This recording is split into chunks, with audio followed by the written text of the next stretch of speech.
The alarms didn't scream like human alarms. They howled, low and animal, as if Station Cinder 9 hated fear but couldn't stop making noise. Lieutenant Mara Vance stood outside command with her helmet under one arm and an industrial cable slung over her shoulder. Emergency amber turned steel into bruised gold. On the monitor, the first Sarek boarding pod slammed into the hull. It didn't dock. It bit. A heated ring chewed through plating. Frost bloomed as air bled into space. Captain Cyril, Coalition liaison, tall, insectoid, trying to look fearless, clicked their mandibles. Breach vector. We form a line at junction 7 and... Don't, Mara said. Cyril's antennae twitched. Don't. Stand where they expect. Mara nodded at the station schematic. Corridors, ducts, pressure doors. They've studied you. You'll do what you always do, and they'll be waiting. A young Lethri officer bristled. Abandon main passageways. That's cowardice. Mara's face stayed blank. Cowardice is dying for manners. Command opened on chaos, shouted orders, overlapping translations, red threat icons spreading across a holomap like mold. Someone reported hunting squads. Another mentioned Sarek fear chant frequencies. Cyril insisted their troops would hold. Mara zoomed past the red dots and found the blue, civilians packed into shelter 2, miners, refugees, families. The station's soft center. She tapped 3 junctions. Seal these. Kill lights in the outer ring. Vent corridor C12 when they enter. The defense chief, a miner turned administrator, stared. Vent. That's our station. Not anymore, Mara said. It's terrain. The Lethri officer started again. Mara cut him off. Temporary vacuum. 30 seconds. Long enough to make their sensors lie. Short enough if our people aren't there. Cyril's gaze flicked to the roster. Not all species are vacuum tolerant. Then they don't go there, Mara said. The room went quiet. The Coalition wrote rules so war looked like a duel. The Dominion wrote rules so war looked like an execution. A tech shouted, "Second pod impact. Sector 8. They're inside." The station shuddered, subtle, but everyone felt it. Mara slid her helmet on. "Give me maintenance access. Full." The defense chief hesitated. Mara looked at Cyril. Pride fought logic, then lost. "Grant it," Cyril said. Green permissions lit Mara's wrist display. Doors, vents, coolant lines, locks. A station was only a fortress if you could move its bones. She walked, not ran. Running made you pray. She needed others to borrow the illusion of calm.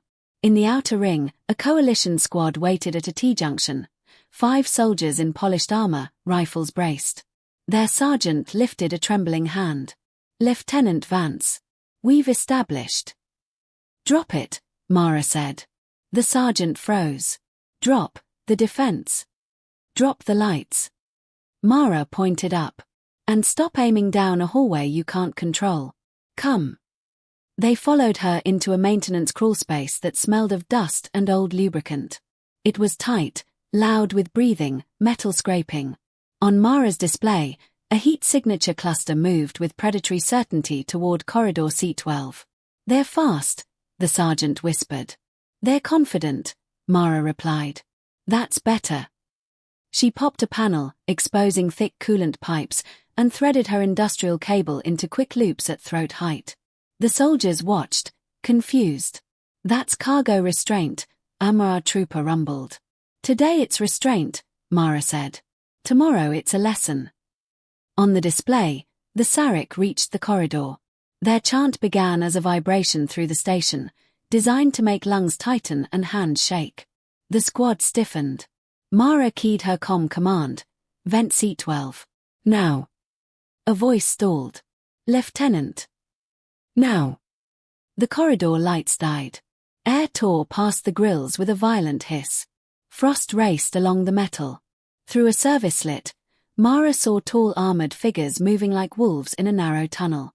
The far-pressure door slammed shut, sealing them in. Vacuum stole their sound. It stole their heat. It stole the certainty of predators who believed fear belonged to them. Mara pulled a manual lever. The door motor engaged and yanked her cable across the corridor. 2 Sarek hit the line mid-stride. Momentum did the work. Armor clanged, bodies folded, a visor cracked with a soundless burst of ice. The others reacted instantly. One raised a heat lance. Mara flipped a switch. Coolant dumped in a white plume, smothering the lancer's glow into sputtering orange. Another Sarek hacked at the cable. The motor ratcheted tighter until metal sang. When the vent cycle ended and air returned, the corridor was a freezer full of broken discipline and shattered breath tubes. Mara unhooked the cable and stood. Her breathing hadn't changed. Back in command, the holomap updated. One red cluster blinked out. The defense chief stared as if numbers had turned into ghosts. That corridor went silent. Cyril's voice, over comm, carried a tremor they couldn't hide. "Lieutenant, what you did will be seen as improper." Mara paused beside a junction panel, listening to distant boots that didn't know where to go next. "Improper keeps breathing," she said. "Proper gets memorial plaques." On a Sarek bridge far outside the station, Commander Threx Varroan watched the same feed without blinking. He noted the absence of gunfire, the sudden cold, the way his soldiers fell to something that wasn't a weapon at all. He leaned closer, fascinated rather than angry. "Human," he murmured, tasting the word. "Not prey. Not predator. A trap-maker in the stardark silence." The sergeant swallowed. "You didn't even face them." Mara looked at him as if he'd commented on gravity. "I did. I just didn't give them what they wanted." Her comm chirped, intercepted Dominion traffic. A deep, controlled voice. "Human asset confirmed aboard Cinder 9. All squads, adjust priorities." Cyril cut in, strained. "They're hunting you." Mara tightened her gloves and started walking again. "Good," she said.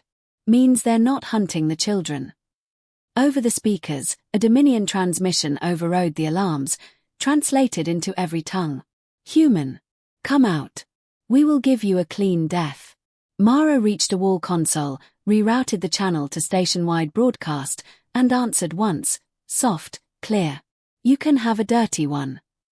Then she killed the lights again and vanished into the dark. It felt like a wounded animal, sealed doors like clenched teeth, vents breathing in short panicked bursts, lights flickering as if the power grid couldn't decide whether to die or fight. Mara Vance walked through medbay without slowing. The place was packed shoulder to shoulder with survivors, each one a different kind of fragile. Armor lay stacked like shed skins.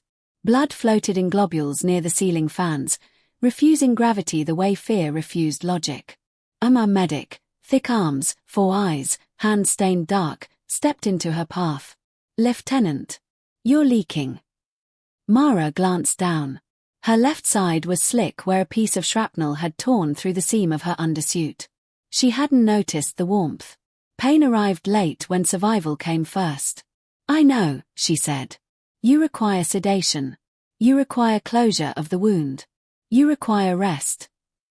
Mara's lips lifted, not quite a smile. "I require ammo." The medic made a low sound of disbelief. "Humans are irrational." "Humans are still standing," Mara replied, and stepped around him. At the far end, Captain Cyril waited beside a holotable, antennae vibrating with frantic calculation. Around them, coalition officers argued in clipped bursts, every species translating panic into their own flavor of authority. None of it changed the truth. They were losing ground in slow bleeding pieces. Cyril raised a hand as Mara approached. "They're regrouping. Sector 9. We have a window to stabilize the inner ring." Mara set her helmet on the table. "They're not regrouping. They're herding." A Lethri lieutenant snapped, "We have eyes in the corridors." "Your eyes see what they want you to see." Mara tapped the map, drawing a line with her fingertip. "They're pushing you away from the shelter. They'll cut power to the east bulkheads in 10 minutes. Then they'll flood your approach routes with that chant frequency so your troops freeze in place." Silence took the table. Cyril's gaze flicked between Mara's blood and her calm. "How are you certain?" Mara didn't look proud. She looked tired. Because it's what I'd do. Cyril's mandibles tightened. You said they were hunting you. They are. Mara leaned closer and pointed at the civilian shelter icon. Shelter 2, where hundreds were packed behind a door designed for mining accidents, not invasion. And they'll use the civilians to drag me out. The Lethri lieutenant's pupils narrowed. Then we reinforce Shelter 2 with a heavy unit. Hold the line with honor. Mara exhaled slowly. Honor won't stop a blade in the dark. We're soldiers, the Lethri hissed. No, Mara corrected. You're people with uniforms. Soldiers are the ones who do the ugly work so the people behind them don't have to. A comm ping cut the tension. Static rippled through the speaker, layered with a pulsing bass that vibrated inside teeth.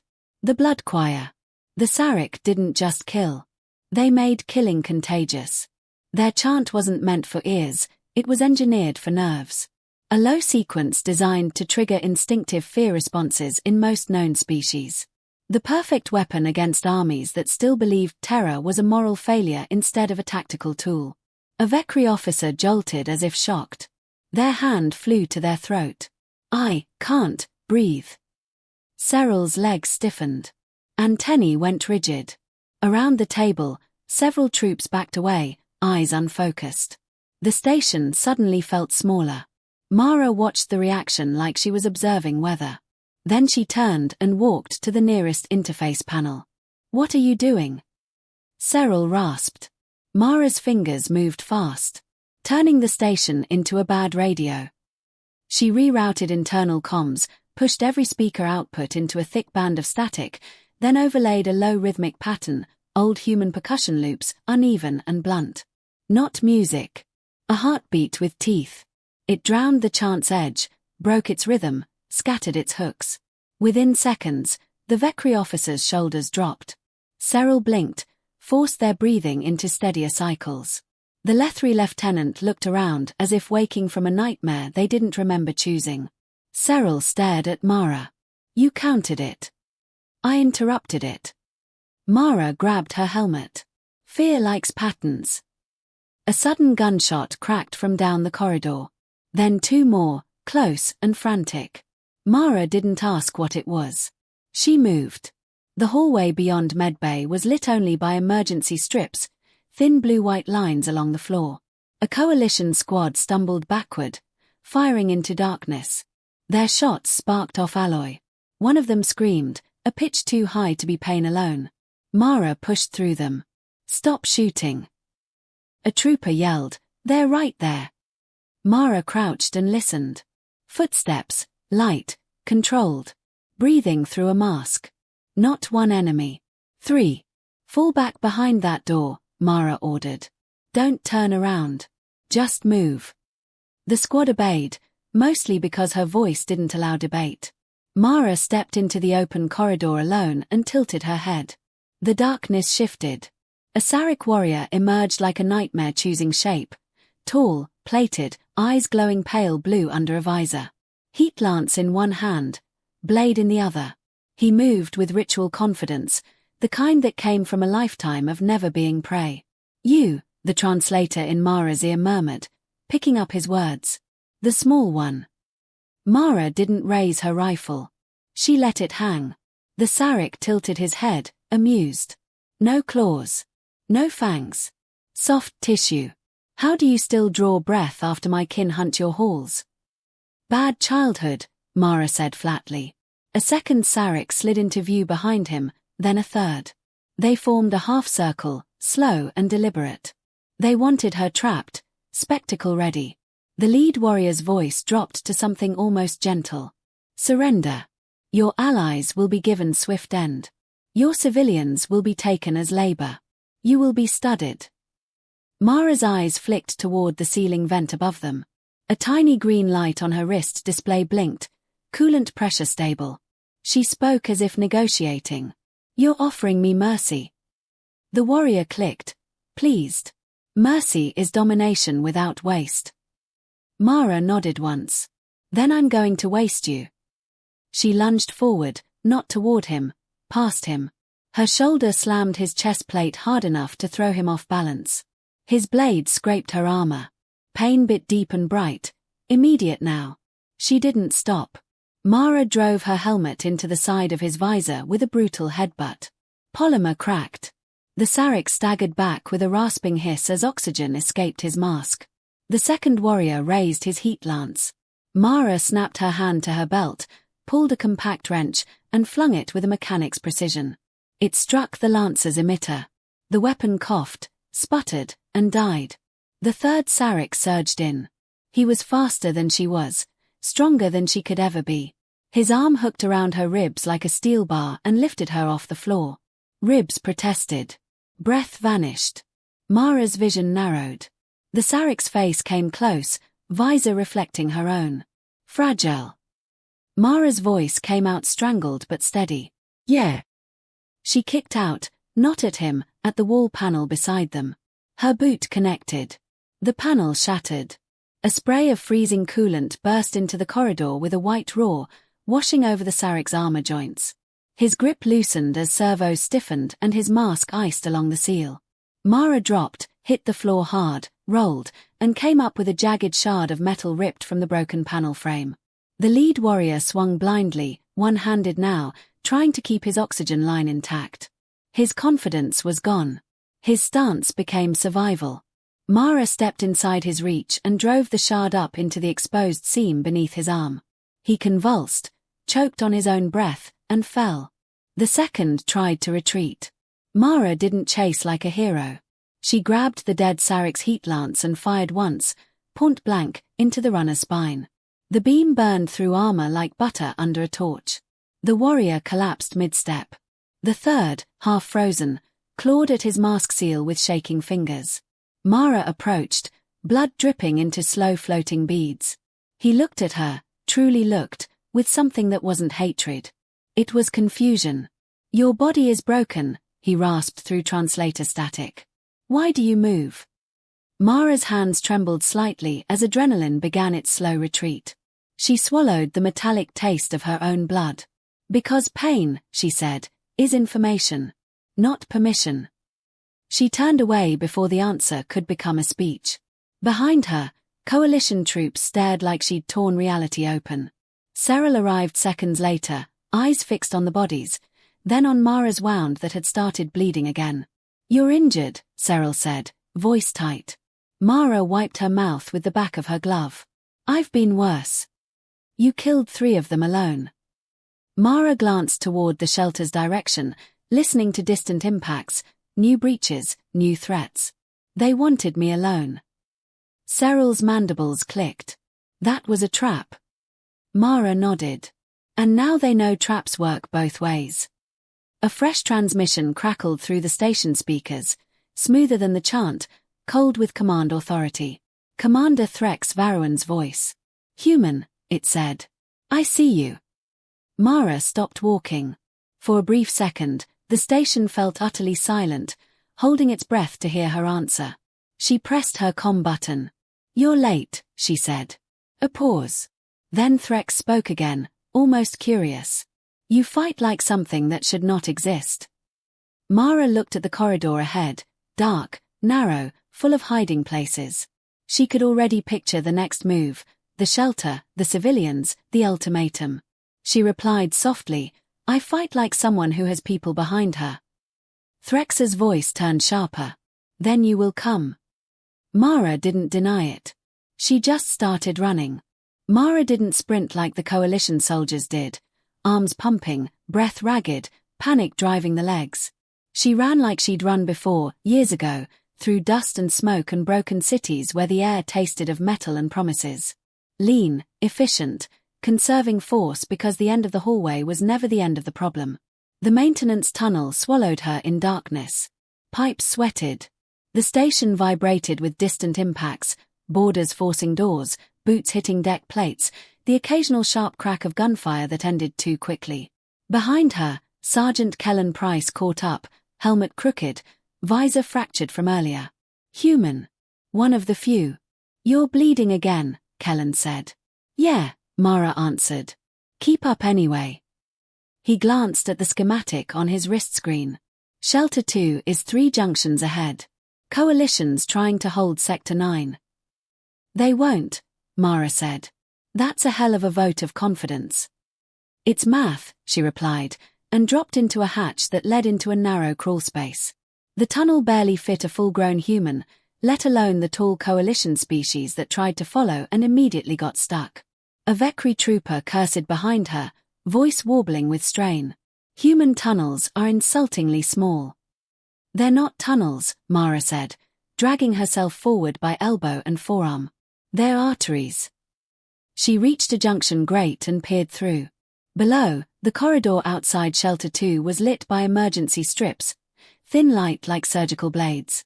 The shelter door itself was a slab of reinforced alloy with impact braces and a manual wheel lock. Beyond it waited a different kind of battlefield. Civilians stacked in fear, families in blankets, children gripping toolkits like toys. The coalition had stationed 2 guards there, standing stiff and noble as statues. Mara's jaw tightened. Standing still was how you got chosen first. She dropped from the hatch, landing silently behind them. One guard startled and nearly fired. "Don't," she snapped. Recognition hit a moment later. "Lieutenant Vance. Command ordered us to stand here and look brave." Mara stepped past them, laid a palm against the shelter door, and spoke into the intercom. "Open." A woman's voice answered, trembling. "We can't. They said the monsters." "It's me," Mara replied. "Mara. Let me in." There was a pause, then the locks clanked. The door opened just enough for her to slip inside, and the smell of packed bodies met her: sweat, fear, recycled oxygen, stale ration packs. Dozens of faces turned toward her. Miners with grime etched into their skin, non-human refugees with eyes too wide, children trying not to cry because their parents couldn't afford it. A small boy stepped forward. Human, maybe 7. He held a broken handheld scanner like it was a weapon. His voice shook. "Are they gonna eat us?" Mara crouched so her face was level with his. Her expression didn't soften into a lie, but her voice gentled. "No," she said. "They're not going to touch you." The boy stared at her blood-stained suit.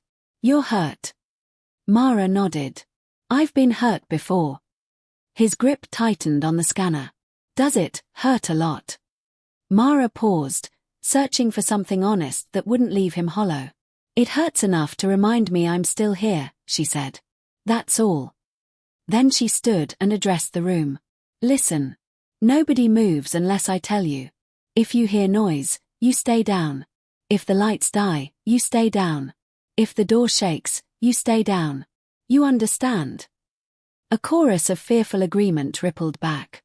Sergeant Kellen entered behind her, followed by 2 coalition soldiers who barely fit through the shelter entrance.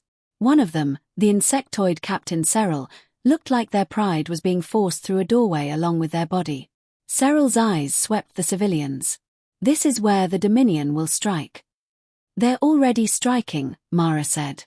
She walked to the far wall and yanked open a utility panel. Inside, wiring and control relays sat like exposed nerves. Kellen raised an eyebrow. "Tell me you're not about to do something stupid." Mara pulled out a compact spool of fiber cable and began connecting it. "I'm about to do something effective." Cyril watched her hands, confused. "Why are you tampering with environmental controls in the shelter?" "Because it's the only room on this station I can predict," Mara answered. "Everything else is chaos." She pressed her command. "I need localized gravity control on Shelter 2. A frantic voice came back. "That system is unstable. It's mining grade, not combat grade." "Good," Mara said. "Combat grade would behave." Kellen's tone sharpened. "Mara, what's the play?" Mara looked up, eyes hard. "We stop letting them decide where the fight happens." A dull boom rolled through the station. Close. Too close. Dust trickled from ceiling seams. The civilians flinched as one body. Then the shelter door alarm chimed. Soft, polite, wrong. Mara's display flashed a motion alert from Corridor 9. "Here," she murmured. Cyril's voice fell into a whisper. "The blood choir." Mara listened. No chant. No rumbling pressure in the bones. Something worse. Silence. Then the door shook once, testing. Like claws on a cage. A child whimpered. Mara stepped forward and spoke into the intercom without raising her voice. Threx. The speakers crackled, and Commander Threx Varroan answered, perfectly calm. Human. You reached them first. I always do, Mara replied. The door shook again, harder. The alloy groaned. Threx continued. You are bleeding into my station. This is not your station, Mara said. It's a shelter full of people who didn't choose your war. They chose weakness, Threx replied. Weakness invites harvest. Mara's eyes flicked to Kellen. He understood instantly. Stall him. She turned her head slightly and murmured, ready the Ventry route. Kellen moved quietly to the panel, fingers flying. He swallowed once. If this goes wrong. It won't, Mara said. Kellen gave her a look that meant you say that like a prayer. Threx's voice softened, almost conversational. Come out. Human. I will not slaughter them if you kneel. Mara stepped closer to the door, placed her palm against cold metal, and answered with an even tone. You don't understand something about us. Oh. Threx sounded amused. Mara's smile was thin. We don't kneel when there's someone behind us. The door exploded inward. Not with fire. With force. A cutting ring burned through the lock seam, and the heavy slab slammed into the shelter, throwing civilians back in a wave of screams. Smoke rolled in, thick and chemical. Through it stepped Sarek legionnaires, tall armored bodies, visors lit pale, weapons held with rehearsed certainty. They moved like predators entering a pen. Threx walked among them. Not because he needed to. Because he wanted to be seen. He stopped just inside the threshold and tilted his head, studying Mara with the fascination of a scientist and the hunger of a conqueror. So small, he said aloud, the translator carrying his words to every terrified ear. So broken. Mara didn't retreat. She raised her empty hand slightly, just enough to show she wasn't reaching for a gun, not enough to show surrender. Your soldiers chant to scare people, she said. You didn't bring them. Threx's eyes narrowed behind his visor. I did not come to frighten them. Then why are you here? Mara asked. To take you, Threx answered, and lifted a hand. His soldiers began to fan out. Two advanced toward the civilians, heat lances angled down like execution tools. A mother screamed and covered her child's head with her own body. Mara's voice dropped. Stop. Threx ignored her. Mara's thumb pressed a switch behind her back. The shelter lights died instantly. For one heartbeat, everything vanished. Then emergency strips flashed on, and the room lurched sideways. Gravity flickered. Not off. Wrong. The Sarek stumbled as if the floor had betrayed them. Their heavy armored legs skidded. Their balance calculations snapped apart. One fell hard enough to crack plating. The civilians, already crouched and low, stayed where Mara told them, down. Mara moved. She didn't charge like a berserker. She flowed through the confusion, using the moment where the enemy became clumsy. A foam suppressant canister burst near the entry, flooding the air with white slurry that clogged heat lance vents and turned fire into sputtering sparks. A Sarek aimed at her through the haze. Mara slapped her palm against another panel. An electromagnetic pulse snapped outward in a tight, controlled burst. Visors blinked. Then went blind. Inside their helmets, the world turned to static. Threx staggered half a step, startled despite himself. Mara closed the distance until she was close enough to hear his breathing through his mask. This is what humans do, she said quietly. We learn our environment. Then we make it bite. Threx recovered fast. Too fast. His hand shot out and caught her by the throat, lifting her with one arm like she weighed nothing. His voice rumbled low. Your tricks end when I crush your windpipe. Mara's face tightened, but her eyes stayed cold. No, she rasped. They begin. Kellen's shout cut through the chaos. Mara, now. Mara slammed her heel into Threx's shin joint. The impact didn't break him, but it shifted his weight. That was enough. The shelter's emergency blast door, hidden above the entry, dropped like a guillotine. Threx's soldiers tried to retreat. Too late. The barrier crashed down, separating Threx and 2 legionnaires inside the shelter while trapping the rest outside in the foam-filled corridor. For the first time, Threx's composure cracked. He looked at the door, then back at Mara. His voice sharpened. You trapped yourself with me. Mara swallowed air in ragged pieces, rubbing her throat. Blood dripped from her side again, but she stood taller than before. I trapped you with us, she corrected, and gestured to the civilians behind her, all crouched low, all alive. Threx's gaze swept the room, fear, defiance, fragile bodies refusing to break. Then his eyes returned to Mara. He didn't look angry. He looked enlightened. You do not fight to win, he said slowly. Mara's lips curled. No. Threx's voice fell into something dangerous. You fight so others don't lose. Mara nodded once. Now you're learning. A sudden chime hit every screen in the shelter. A red countdown. Orbital glassing. 6 o'clock. Threx's visor angled upward as if he could see through the hull into space itself. I cannot take your station, he said calmly. So I will erase it. Cyril's voice broke. He's going to burn us all. Civilians screamed. Someone prayed. Someone sobbed like an animal caught in a trap. Mara stared at the timer. 6 minutes. Not mercy. Not long. But enough. She turned to Kellen, voice low and razor steady. Get them deeper. Move them behind the inner bulkhead. No running. No screaming. Just moving. Kellen nodded once and began guiding civilians with firm hands and softer words. Cyril stepped toward Mara, trembling. Lieutenant, how do we stop an orbital strike? Mara didn't look away from the timer. Her voice was quiet. By making sure they miss. The timer didn't tick like a countdown. It pulsed. 6 minutes of red numbers. Each second a heartbeat stolen from the station. Cinder 9 trembled as if it could feel the orbital cannons turning somewhere above, silent, patient, too far away to hate. Inside Shelter 2, the air became heavy with the kind of fear that didn't scream. It just settled in the lungs and refused to leave. Mara watched the numbers and let her thoughts sharpen. A station couldn't outrun a planet-killer beam. So you didn't outrun it. You lied to it. Kellen moved civilians through the inner bulkhead in steady lines. He didn't bark, didn't shove. He spoke like a man holding the edge of a cliff with his voice. Eyes down. Stay close. Keep breathing. You're doing fine. A woman clutching a toddler shook so hard her teeth clicked. They're going to burn us. We're going to. Kellen crouched beside her. Look at me. She did. He pointed at Mara. See her. You think she's letting that happen?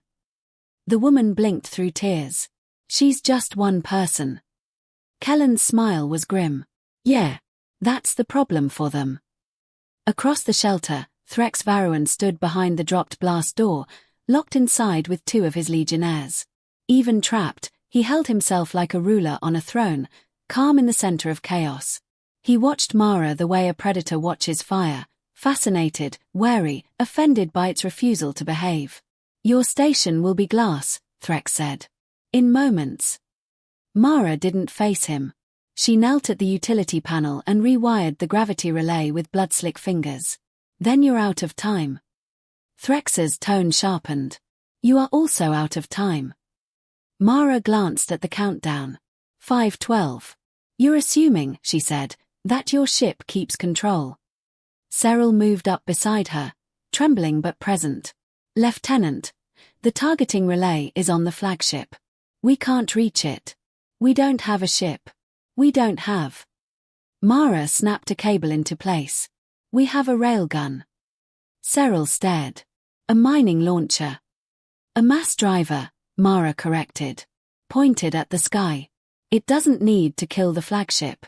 It needs to hit the relay array hard enough to scramble the beam lock.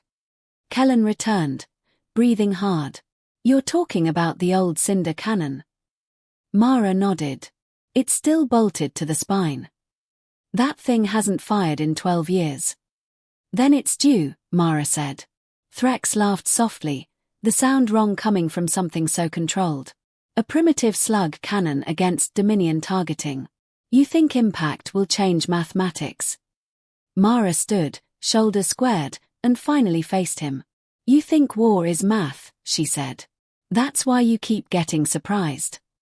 She tapped her comm command. Route me to the railgun control chamber. Override every safety and give me manual authority. A voice answered, frantic. Lieutenant, it's locked down. The boarders cut power feeds. Mara's eyes didn't flinch. Then send power another way. What other way? Mara looked at the shelter's ceiling, where thick emergency conduit ran like veins. Any way that burns. Cyril's antennae fluttered. You can't mean. I do, Mara said. She turned to Kellen. Pick 3. Humans if possible. Anyone steady. Kellen glanced at the remaining troops, shaken aliens, 2 humans, and Omar heavy with arms like steel beams. Me. Juno. Moira named Rook, he decided. And Cyril, if they don't faint. Cyril stiffened in offended dignity. I do not faint. Mara checked her rifle, then slid a small charge pack from her belt. Good. Then follow.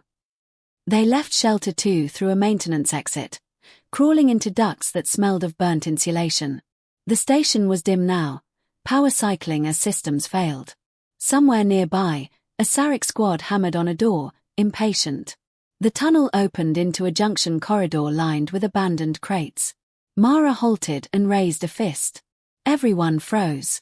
A whisper of movement came from above, a ceiling panel sliding aside.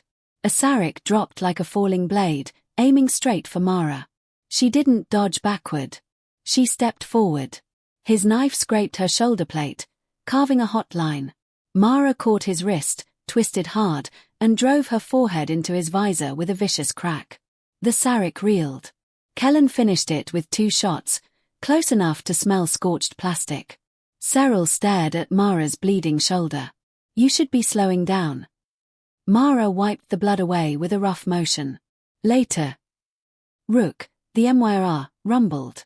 Later is often the word humans use when they refuse death. Mara gave him a brief glance. Yeah. They moved again, faster now, through corridors lit by dying strips. The air held a metallic tang from overheated conduits. Smoke curled from vent grills. Overhead, the countdown echoed on every screen. 3:41. They reached a thick door marked, Mass Driver Control, Authorized Personnel Only. The lock was dead. Someone had cut it. Kellen swore. They've been here. Mara pressed her ear to the door. No sound. She gestured, and Rook placed both hands against the alloy. With pleasure, the Emir said, and ripped the door open like it was a stubborn lid. Inside, the control chamber was cold and dark, lit only by the red emergency glow of the countdown display.